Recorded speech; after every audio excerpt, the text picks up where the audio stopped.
Okay, so dahil nga meron akong tatak dito ng flag of China, kung ang asawa ko na si James ay meron din tatak ng flag of China, meron din siyang flag ng tatak ng China dito nung first meet namin before kami mag-meet before 2007. Nakita ko sa kanyang kamay. So ayun, kaya ngayon lagi ko tinitingnan yung kamay niya. Ano ba yan? Ngayon tinitingnan ko yung kamay niya pero parang hindi ko nakikita yung flag of China na tattoo sa kamay niya.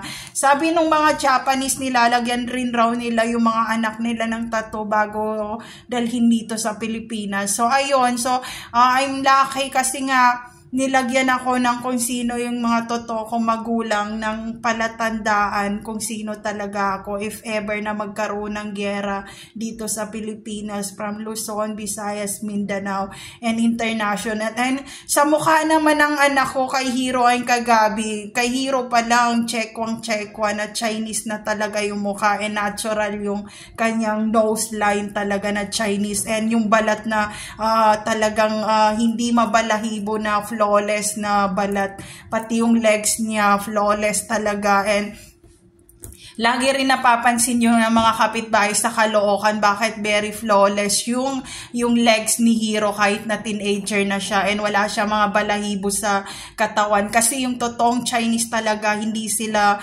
mabalahibo and flawless talaga. Maputi sila. Pareho rin ng skin tone ng Japanese.